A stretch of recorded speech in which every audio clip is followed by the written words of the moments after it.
सुप्रभात बच्चों। आज हम पढ़ेंगे पाठ 13 विशेषण। विशेषण क्या होते हैं ये आज हम जानेंगे, इस पाठ में जानेंगे। ठीक है, देखिए सबसे पहले किसी पशु पक्षी फल या सब्जी का चित्र बनाकर उसकी 4 विशेषताएं लिखनी है। चलिए तो अब हम एक काम करते हैं, इसको हाफ कर लेते हैं और यहाँ पे बनाते हैं एक फल, आम बनाते हैं। तो हमने बनाया एक आम, बहुत सुंदर सा आम बनाया हमने। ठीक है, एक आम बनाया है और चलो एक बनाते हैं चिड़िया। चिड़िया बनाते हैं।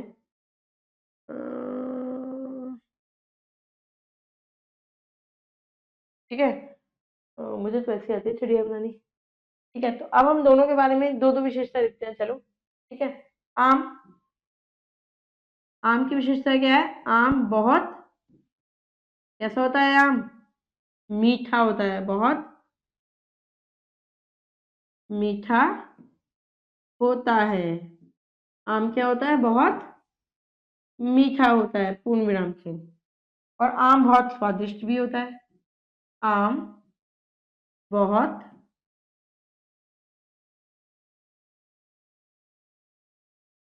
स्वादिष्ट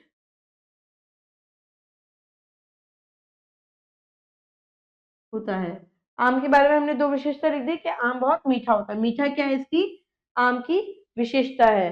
और आम बहुत स्वादिष्ट होता है, इसकी भी विशेषता लिख दी। आम क्या होता है? स्वादिष्ट भी होता है भाई। अब हम क्या करेंगे? चिड़िया की दो विशेषता लिखिए। तो चिड़िया क्या है? चिड़िया, हाँ आ गया। चिड़िया के पंख, के पंख कैसे होते हैं? बहुत सुंदर होते हैं। कैसे होते हैं बच्चों? बहुत सुंदर होते हैं। चिड़िया सबको बहुत अच्छी लगती है और चिड़िया के पंख क्या होते हैं? बहुत सुंदर होता है। अब इसकी चिड़िया की विशेषता क्या आ गई? सुंदर। ये देखिए सुंदर, चिड़िया की विशेषता क्या है? सुंदर। अब चिड़िया दूसरी विशेषता लिखते हैं। चिड़िया बहुत छोटी होती है। चलो ये लिख देते हैं अभी। छोटी होती है चिड़िया, छोटी होती है। छोटी चिड़िया की विशेषता क्या है? सुंदर और छोटी। ऐसी आम की विशेषता क्या है? मीठा और स्वादिष्ट। ठीक है, तो आइए अब हम इसे थोड़ा सा डिटेल में जान लेते हैं कि विशेषता क्या होती है। चलिए, बाग में बहुत सारे पेड़ हैं। बाग में क्या है? बहुत सारे पेड़ हैं। यहाँ पे भी आप देख रहे होंगे चित्र में 2 पेड़ हैं। ठीक है, बाग में क्या है? बहुत सारे पेड़ हैं। इसकी विशेषता है बहुत सारे पेड़ हैं बाग में। कुछ आम के हैं, कुछ अमरूद के। ये भी एक विशेषता है। ये हम आगे जाने की है कि कौन सा विशेषण आ रहा है। ठीक है, देखिए आम पक गए हैं लेकिन अमरूद कच्चे हैं। अमरूद क्या है? कच्चे हैं। विशेषता है ये। ठीक है, उपयुक्त वाक्यों में रंगीन छपे शब्द साथ आइए संज्ञा की विशेषता बताएं। विशेषता बताने वाले शब्द विशेषण कहलाते हैं। ये विशेषण कहलाते हैं क्योंकि क्या है? ये अमरूद की विशेषता जैसे बता रहे हैं। ठीक है, संज्ञा और सर्वनाम शब्दों की विशेषता प्रकट करने वाले शब्दों को क्या कहते हैं? विशेषण कहते हैं। विशेषण शब्द जिस संज्ञा या सर्वनाम शब्द की विशेषता बताते हैं उन्हें विशेष्य कहते हैं। आइए जानते हैं विशेषण के भेद। अब इसके भेद होते हैं। अब भेद कैसे पहचान सकते हैं वो देखते हैं। और कौन कौन से भेद होते हैं? गुणवाचक, क्वालिटी, गुण। ठीक है, गुणवाचक विशेषता हो गई। संख्यावाचक विशेषता, संख्या होती है ना, 1 2 3 4, संख्यावाचक। परिणाम, परिमाणवाचक, परिमाण पता चलता है। ठीक है, सार्वनामिक विशेषण। तो आइए अभी हम जानते हैं गुणवाचक विशेषण क्या होता है। ऐसे विशेषण शब्द जो संज्ञा अथवा सर्वनाम के गुण, दोष, रूप, रंग, भाव, अवस्था, दशा आदि का बोध कराते हैं वे गुणवाचक विशेषण कहलाते हैं। जैसे बूढ़ा सूखी रोटी खा रहा है। सूखी, भाई रोटी की वो गुण है सूखी। ठीक है, गुण, क्वालिटी बताना, गुण। ठीक है, हमने जयपुर में प्राचीन इमारतें देखी। जयपुर में प्राचीन गुण है, प्राचीन इमारतें हैं सारी वहां पे। हमें सदैव अच्छा काम करना चाहिए, अच्छा गुण है, ठीक है। अगर मैं आपको बोलूं वह बच्चा बहुत अच्छा है, तो अच्छा क्या है, उसका गुण है, ठीक है। रवि बहुत आलसी है, अब वो रवि की विशेषता है, रवि आलसी है, तो गुणवाचक। यह गड्ढा गहरा है, गड्ढे की विशेषता क्या आ गई, गड्ढे की विशेषता आ गई गहरा, यह गड्ढा गहरा है, या ये गड्ढा कम है, यह गड्ढा गहरा है, गड्ढे की विशेषता आ गई। उपयुक्त रंगीन सफेद शब्द सूखी प्राचीन अच्छा गहरा शब्द गुणवाचक विशेषण है। गुणवाचक विशेषण शब्द निम्न रूप में हो सकते हैं। गुण दोष प्रकट करने वाले, अब गुण और दोष, गुणवाचक विशेषण क्या करते हैं, गुण और दोष दोनों को लेते हैं। उदार, कंजूस, अगर मैंने आपको बताया रवि बहुत कंजूस है, तो रवि की विशेषता क्या है, कंजूस, रवि क्या है, कंजूस है। गुणवाचक विशेषण में मुलायम, गद्दा बहुत मुलायम है, गद्दे की विशेषता है भाई मुलायम है। और बुरा, वो आदमी बहुत बुरा है, उस जो भी है उसका, उसकी विशेषता है वो, ठीक है। सख्त, ये लकड़ी बहुत सख्त है, लकड़ी की विशेषता है सख्त है। सुंदर, नम, कुरूप आदि। सुंदर, चिड़िया बहुत सुंदर है, चिड़िया की विशेषता है भाई सुंदर है, ठीक है, ऐसे। अब देखिए आकार प्रकट करने वाले, आकार, आकार जानते हैं ना, चकोर, छोटा, लंबा, बड़ा, ये सब, जैसे लंबा, चौकोर, त्रिकोण, गोल, मोटा, छोटा और त्रिकोण आदि। रंग प्रकट, रंग काला, गोरा, भूरा, ठीक है, लाल, पीला, नीला, हरा, जितने भी रंग है वो रंग प्रकट करने वाले, ये सब विशेषताएं होती है बेटा। स्थान प्रकट करने वाला, अब स्थान भीतरी, बाहरी, ऊंचा, नीचा, भारतीय आदि। गुण है, ऊंचा है, नीचा है, गुण है ये। भाव प्रकट करने वाले, अब जो भाव प्रकट कर रहे हैं, ठीक है, स्मरणीय, सत्यनिष्ठ, पूजनीय आदि भाव है ये, मन के भाव। स्थिति प्रकट करने वाले, स्थिति को प्रकट करने वाले, अगला, पिछला, पहला या आखिरी है, स्थिति प्रकट कर रहे हैं ये। काल प्रकट करने वाले, काल को प्रकट करने वाले जो थे, नवीन, प्राचीन, प्राचीन इमारत, आधुनिक, ये बहुत आधुनिक काल से, ठीक है, आधुनिक। ध्वनि प्रकट करने वाले, अब क्या, ध्वनि को प्रकट करने वाले, जैसे कर्कश, मधुर, कोयल मधुर गीत गाती है, तो मधुर क्या है, कोयल की विशेषता हो गई। सुरीला, गीता सुरीला गाती, गीता की विशेषता हो गई सुरीला, ठीक है। गंध प्रकट करने वाले, सुगंधित, बदबूदार आदि। स्पर्श प्रकट करने वाले, स्पर्श, स्पर्श इसको छू के हम बता सकते हैं। नरम, मुलायम, कठोर, सूखी, गीली, ये हम छू के ही बता सकते हैं, गीला है, कपड़ा क्या है, गीला है, ऐसे। स्वाद प्रकट करने वाले, स्वाद, स्वाद कैसे पता चलता है हमें, हमारी जीभ से, हमारी टंग से पता चलता है, जीभ से पता चलता है हमें इसका स्वाद। जैसे मीठा, रसगुल्ला बहुत मीठा है, रसगुल्ले की विशेषता क्या है, मीठा है, ठीक है। खट्टा, इमली बहुत खट्टी है, खा के पता चलेगा इमली खट्टी है, इमली की विशेषता इमली खट्टी है, और इमली खट्टी ही होती है। कड़वा, करेला बहुत कड़वा है, करेला पता चल रहा है, करेले की विशेषता है भाई कि करेला बहुत कड़वा है। कसैला आदि। संख्यावाचक विशेषता है, संख्या बताती है, 1 2 3 4 संख्या बताएगी जब। ऐसे विशेषण शब्द जो संज्ञा अथवा सर्वनाम की संख्या संबंधी विशेषता बताते हैं वे संख्यावाचक विशेषण कहलाते हैं। अब देखिए, मैं 6ठी कक्षा में पढ़ता हूँ, मैं कौन सी कक्षा में पढ़ता हूँ, मैं 6ठी कक्षा में पढ़ता हूँ, 6, ये देखिए संख्या बता रहा है ये आपको, ठीक है। जहां पे आपको संख्या दिख जाए, संख्या पता चल जाए, संख्यावाचक विशेषण कहलाता है। मेरी कक्षा में 40 बच्चे हैं, मेरी कक्षा में 50 बच्चे हैं, 40 बच्चे हैं, 30 बच्चे, संख्या है, ठीक है। मैं 11 वर्ष का हूं, मैं 50 वर्ष का हूं, मैं 30 वर्ष का हूं, क्या है, संख्या है। संख्या से आपको पता चल गया है संख्या विशेषण है, इसे जानना सबसे आसान होता है। मेरे अनेक मित्र हैं, अनेक संख्या तो है ही ना, अनेक मित्र है, बहुत सारे मित्र हैं। उपयुक्त रंगीन सफेद शब्द 6ठी, 40, 11 तथा अनेक शब्द क्रमश कक्षा, बच्चे, वर्ष तथा मित्र संज्ञा शब्दों की संख्या संबंधी विशेषताओं का बोध करा रहे हैं, अतः ये संख्यावाचक विशेषण है। संख्यावाचक विशेषण दो प्रकार के होते हैं। अब ये भी दो प्रकार के होते हैं। कौन कौन से प्रकार होते हैं जानते हैं। निश्चित संख्यावाचक विशेषण, अनिश्चित संख्यावाचक। इसके नाम से ही आपको पता चलेगा निश्चित कौन से होते हैं। निश्चित अभी मैं छठी कक्षा पढ़ता हूँ, निश्चित अभी तो छठी में पढ़ रहा हूँ। अनिश्चित पता नहीं। ठीक है, चलो देखते हैं। निश्चित संख्यावाचक विशेषण, जिस विशेषण शब्द से विशेष्य की निश्चित संख्या का बोध हो उसे निश्चित संख्यावाचक विशेषण कहते हैं। देखिए, के ने राजा दशरथ से 2 वरदान मांगे, 3 नहीं मांगे थे, ये निश्चित है। आप कितनी भी रामायण पढ़ रहे हो उसमें ये नहीं होंगे 3 वरदान, 4 वरदान, 5 वरदान, उसने 2 ही वरदान मांगे थे। तो ये निश्चित है बेटा कि 2 ही वरदान मांगे थे, निश्चित है। ये संख्या निश्चित है। पांडव 5 भाई थे, 6 भाई नहीं थे, 5 ही भाई थे। ये निश्चित है बिल्कुल कि 5 भाई थे। इस सभा में 50 लोग बैठे, निश्चित है 50 लोग बैठे, 50 ही होगी पूरी की सभा ना। मेरा भाई छठी कक्षा में पढ़ता है, निश्चित है छठी कक्षा में पढ़ रहा है। ठीक है, अब हम पढ़ेंगे अनिश्चित वाचक। ये आपको पता चल गया ना। निश्चित संख्या क्या है, निश्चित है। अब अनिश्चित संख्या है, इसमें आपको संख्या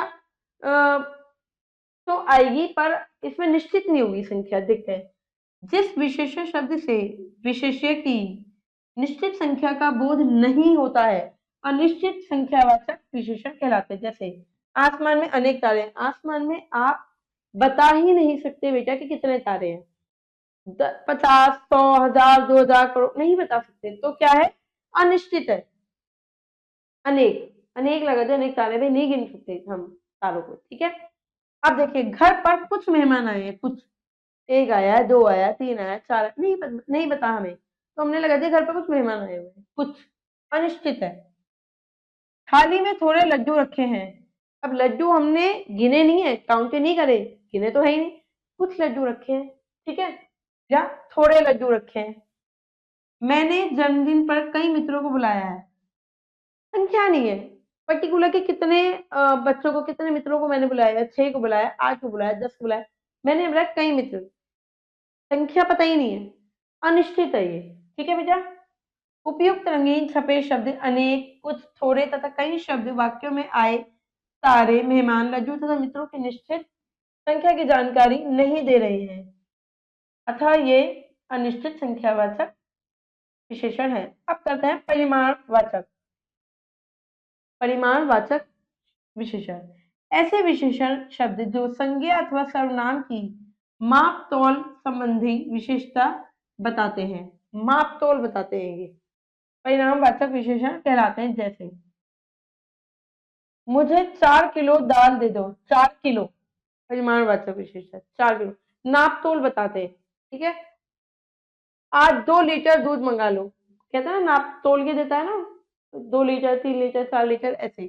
किसान के पास थोड़ी सी जमीन है, पता नहीं कितनी जमीन है, थोड़ी सी जमीन है, बाल्टी में ढेर सारा पानी है, पानी तो गिनी देख नहीं सकते आप कितना ढेर सारा पानी है, क्या आधी बाल्टी पानी है, ऐसे। उपयुक्त रंगीन छपे शब्द 4 किलो, 2 किलो, 2 लीटर, थोड़ी सी तथा ढेर सारा शब्द क्रमश दाल, दूध, जमीन तथा पानी संज्ञा शब्दों के माप तौल संबंधी विशेषता का बोध करा रहे हैं, अतः ये परिमाणवाचक विशेषता है।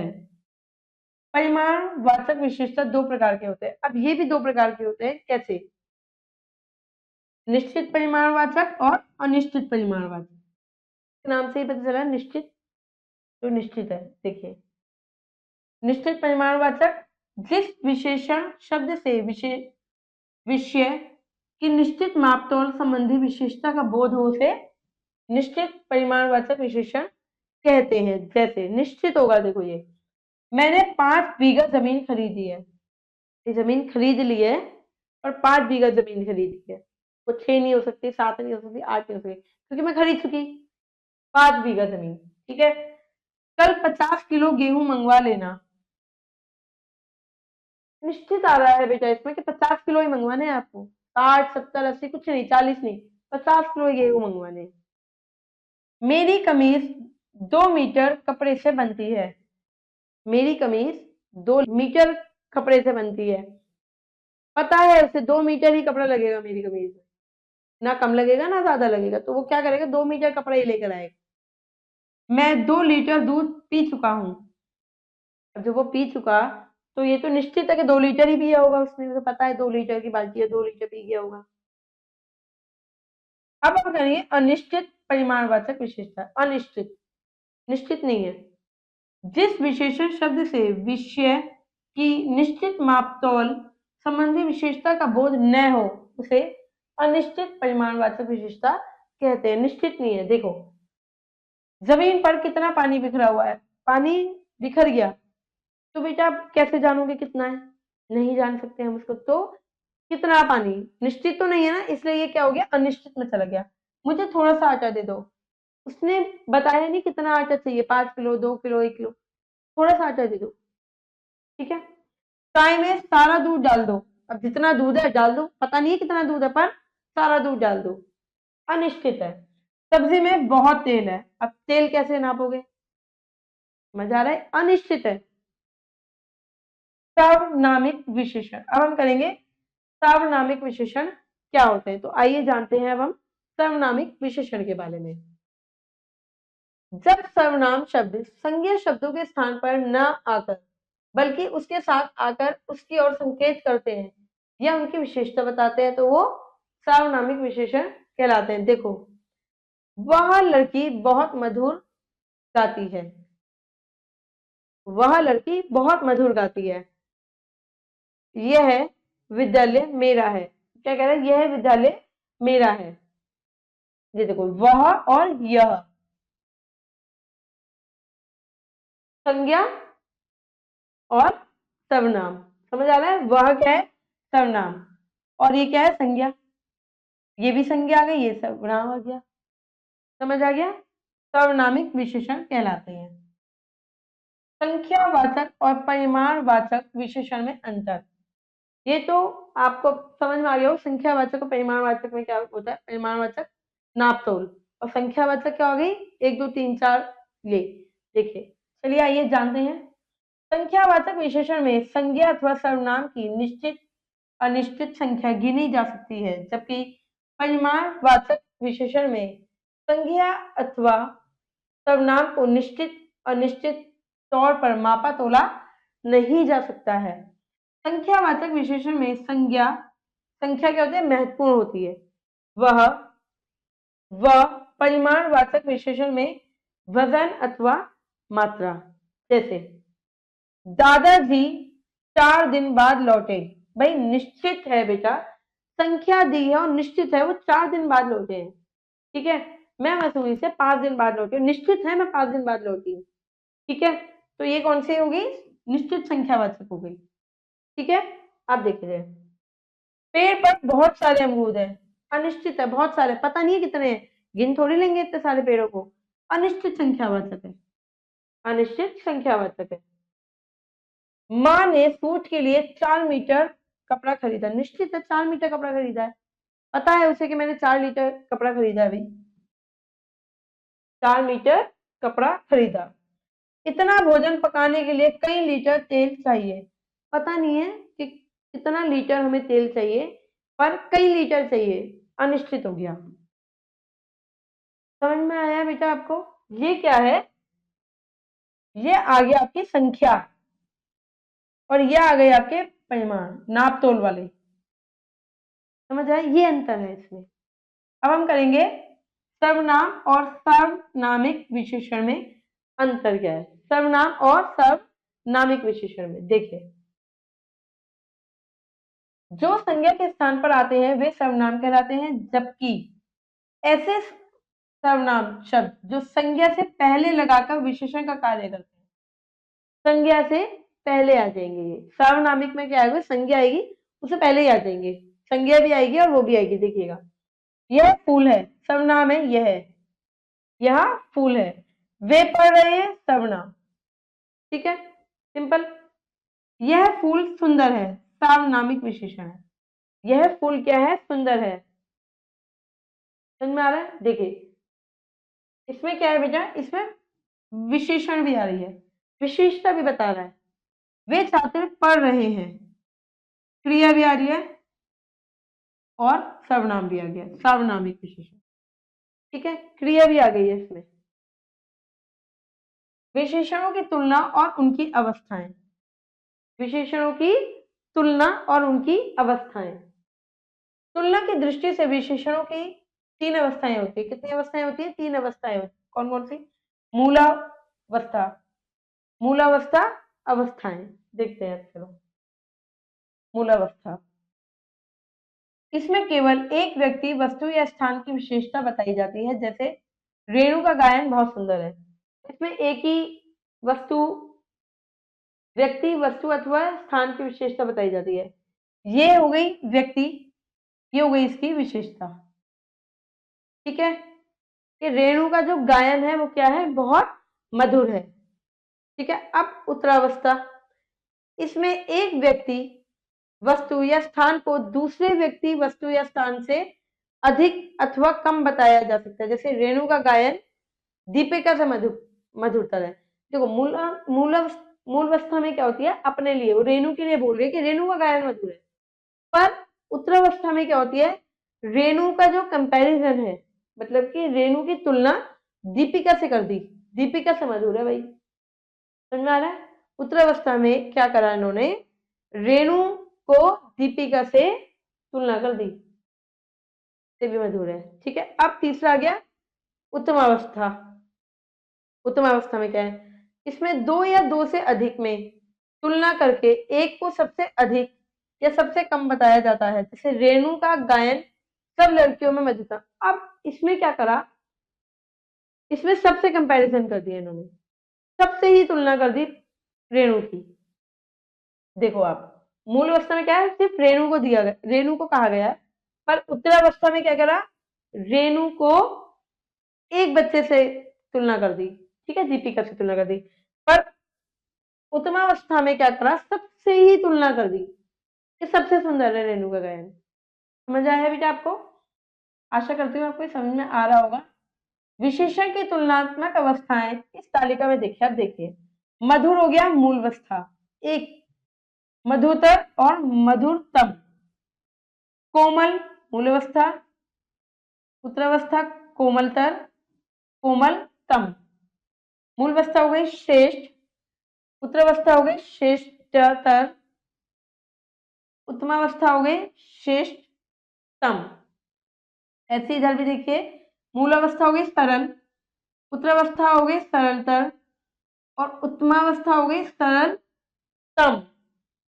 मूलावस्था हो गई लघु, उत्तरावस्था हो गई लघुतर, उत्तमावस्था हो गई लघुतम। समझ में आ रहा है बेटा आपको? मूलावस्था हो गई अधिक, उत्तरावस्था हो गई अधिकतर और उत्तमावस्था हो गई अधिकतम। तब अब करते हैं प्रविशेषण। प्रविशेषण क्या होता है? जो विशेषण की भी विशेषता बता दे उसे कहते हैं प्रविशेषण। तो आइए जानते हैं, जो शब्द विशेषण की भी विशेषता बता दे वो प्रविशेषण कहलाते हैं। मतलब कि विशेषता तो है ही, पर उसकी भी विशेषता बता दे। देखिए, माला बहुत बड़े घर में रहती है। माला क्या है? बड़े घर में रहती है। ठीक, ठीक है, बड़े घर में रहती है विशेषता है।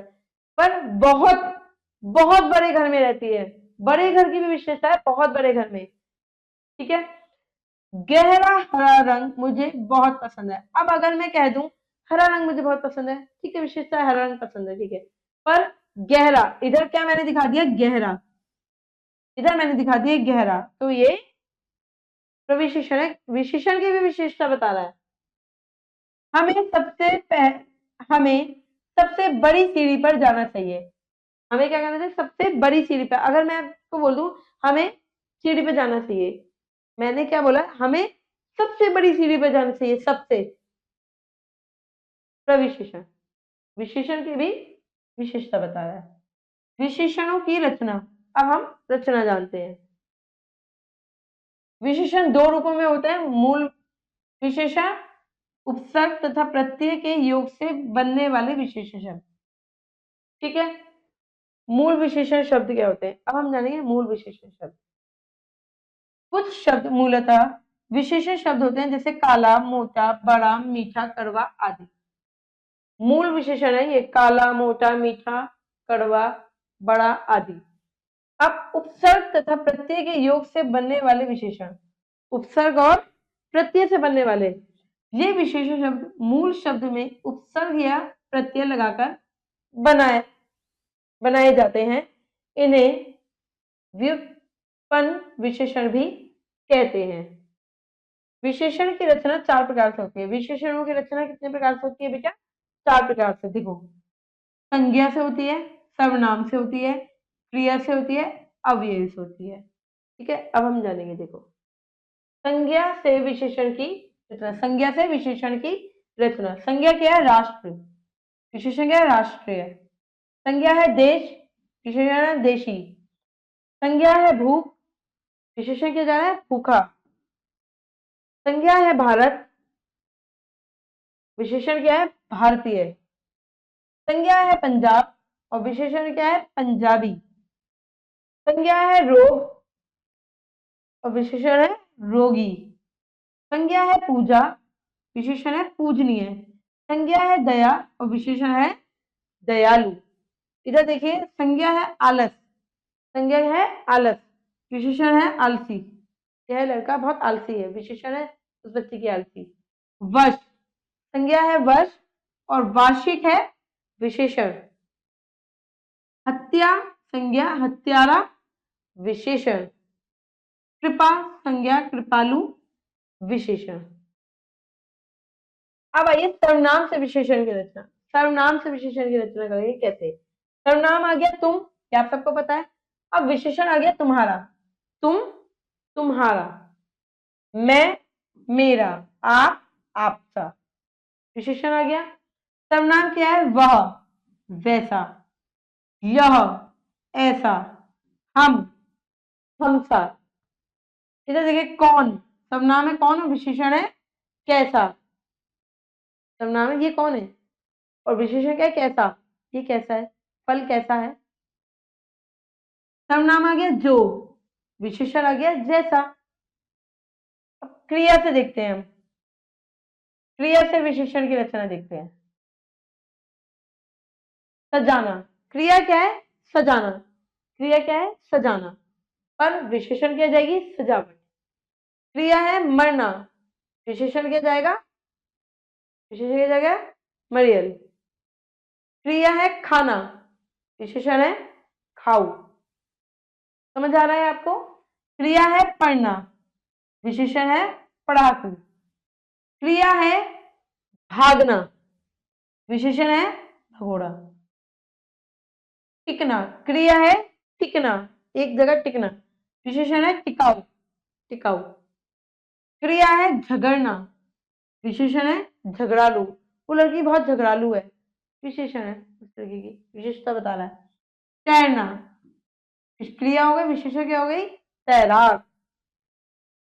अब हम जानेंगे अव्यय से विशेषण की रचना। अव्यय से कैसे होती है विशेषण की रचना? बाहर, अव्यय है बाहर, विशेषण है बाहरी। ऊपर, ऊपरी। नीचे, अव्यय है नीचे और विशेषण क्या है? निचला।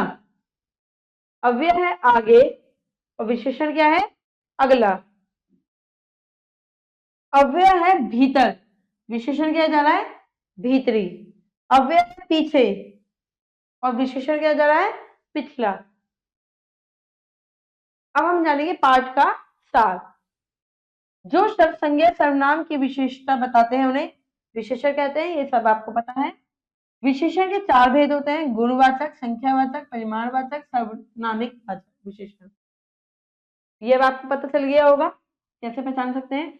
विशेषण की विशेषता बताने वाले शब्द प्रविशेषण कहलाते हैं, जो विशेषण की भी विशेषता बता दे। ये कुछ अभ्यास है बच्चों, ये आपको खुद से करना है। आशा करती हूँ विशेषण आज आपको बहुत अच्छे से समझ में आ गया होगा। अब हम अगली कक्षा में मिलेंगे, तब तक के लिए अपना ध्यान रखिए, खुश रहिए। धन्यवाद।